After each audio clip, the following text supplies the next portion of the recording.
Hello guys, good morning to all of you. Today we will discuss about molecular mass. Yesterday we will discuss about the how will you write chemical formula, means formula of compound के formula को आप कैसे denote करेंगे, उस compound के मास को, total mass को आप मॉलिक्यूलर मास कहते हैं। तो डिफिनीशन हो जाएगी molecular mass sum of total atomic mass present in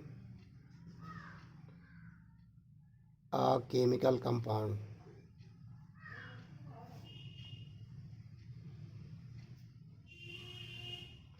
is known as molecular mass. Example देखते हैं। H2O molecular mass equal to, in H2O 2 atoms of hydrogen and 1 atoms of oxygen is present. Atomic mass of hydrogen is 1 and number of hydrogen is 2, तो 1 into 2 plus atomic mass of oxygen is 16, number of oxygen is 1 into 1 equal to 2 1 जा 2 plus 16 1 जा 16 equal to 18 unit. तो ये था molecular mass की आप unit होगी you. यह आपका हो गया H2O का मॉलिक्यूलर मास 18 यूनिट। ऐसे ही अगर दूसरा एग्जांपल देखा जाए, H2 हाइड्रोजन है, ये मॉलिक्यूल्स है। अब इसका मॉलिक्यूलर मास आप कैलकुलेट करेंगे तो atomic mass of hydrogen 1 into atomic mass of numbers of atoms of hydrogen equal to 2, तो 1 इंटू 2 इक्वल टू 2 यूनिट। वैसे एटॉमिक मास ऑफ Cl2 अगर कैलकुलेट करते हैं, मॉलिक्यूलर मास ऑफ Cl2, तो atomic mass of Cl equal to 35.5 और number of atom of Cl equal to 2 equal to 71 unit. ऐसे ही अगर निकालते हैं NaCl का मॉलिक्यूलर मास, तो Na sodium atomic mass 23 into number of atom 1 plus Cl atomic mass 35.5 into number of atom Cl1 add करेंगे तो आपको हो जाएगा 58.5 यूनिट। इस तरह से atomic mass of molecular mass किसी भी फार्मूले में जितने एलिमेंट्स हैं उस एलिमेंट्स को कैलकुलेट करके आप ऑब्टेन कर लेंगे। जैसे H2SO4, तो H2SO4 hydrogen atomic mass 1, number of hydrogen 2 into 2 plus sulphur atomic mass 32, number of sulphur 1 into 1 plus oxygen atomic mass 16 into number of oxygen 4 equal to, अब इसको सॉल्व करेंगे 2 प्लस 32 प्लस 64 ऐड करेंगे तो ये आपका हो जाएगा 98 यूनिट। ये आपका है मॉलिक्यूलर मास ऑफ H2SO4। इस तरह से आप किसी भी कंपाउंड्स या मॉलिक्यूल्स के मॉलिक्यूलर मास को एटॉमिक नंबर्स को ऐड करके ऑब्टेन करते हैं। अब यहाँ पे कुछ एटॉमिक नंबर्स मैं डिनोट कर दे रहा हूँ, इसको आप लर्न कर लेंगे। Hydrogen atomic number 1, helium atomic number 4, lithium atomic number 7, beryllium atomic number 9, boron atomic number 11 और इसके बाद से carbon atomic number 12, nitrogen atomic number 14, oxygen atomic number 16, fluorine atomic number 19 और नियॉन एटॉमिक नंबर 20। फिर ये atomic number आप याद कर लेंगे। क्लोरीन, नियॉन, फिर sodium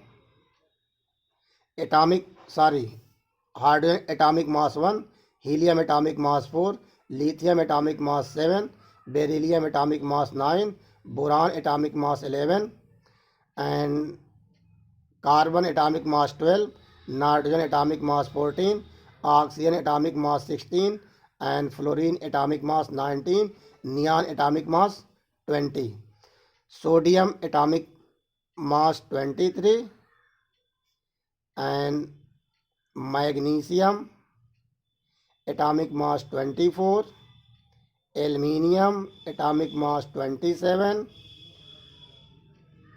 silicon atomic mass 28, sulfur phosphorus atomic mass 31, फिर sulphur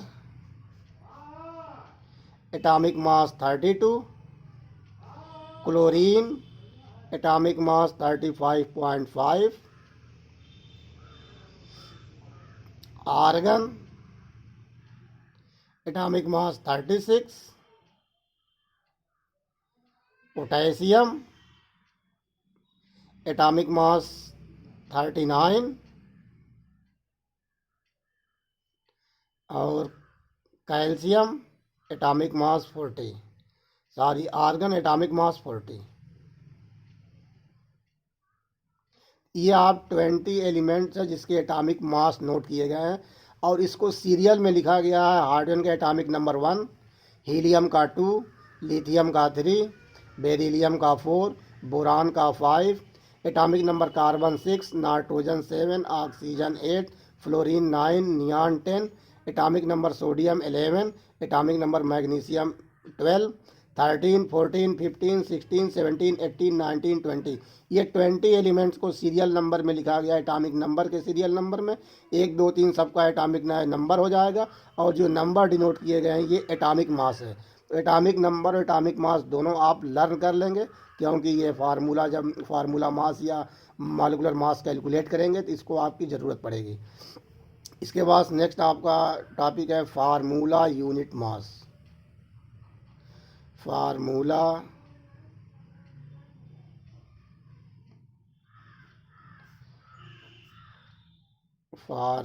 unit mass.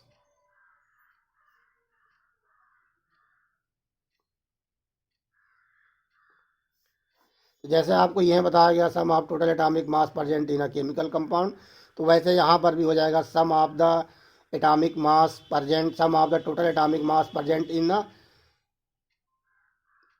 Chemical in a compound formula और इन अ कंपाउंड। तो मॉलिक्यूलर मास जैसे यहाँ पे कैलकुलेट किया गया वैसे यहाँ पर भी कैलकुलेट करेंगे। तो sum of the total atomic mass present in a formula of compound is known as formula unit mass. ठीक है, ऐसे ही sum of the total atomic mass present in a formula of compound.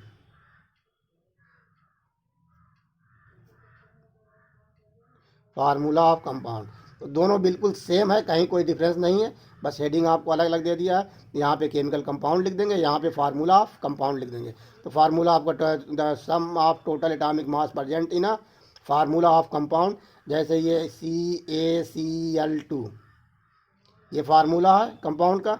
अब इस फार्मूले में इसका फार्मूला मास यूनिट क्या होगा, तो कैल्शियम का एटॉमिक मास यहाँ पे लिखा गया 40 प्लस क्लोरीन का एटॉमिक मास 35.5, तो 35.5 क्लोरीन 2 है इंटू 2, इसको आप सम करेंगे तो 35 इंटू 0.5 इंटू 71 और ये 111 यूनिट, ये आपका फार्मूला मास यूनिट ऑब्टेंड हो जाएगा। ऐसे ही अगर NaCl का कैलकुलेट करते हैं फार्मूला मास यूनिट, तो sodium atomic mass 23 plus chlorine atomic mass 35.5। अब यहाँ पर भी मल्टीप्लाई कर दे, लेकिन नंबर ऑफ 1 1 दोनों है तो मल्टीप्लाई करने की जरूरत नहीं है। तो इसको आप ऐड करेंगे तो 58.5 यूनिट। अब देखिए NaCl यहाँ भी निकाला गया है, NaCl यहाँ भी निकाला गया है, यहाँ 58.5, यहाँ 58.5, यहाँ दोनों की वैल्यू यहाँ पे सेम ऑब्टेंड हुई है। यह आपका है फार्मूला मास यूनिट और ये मॉलिक्यूलर मास यूनिट। दोनों को कैलकुलेट करने की मेथड सेम है और दोनों नियर अबाउट, दोनों बिल्कुल सेम है। नेक्स्ट आपका टॉपिक है मोल कंसेप्ट।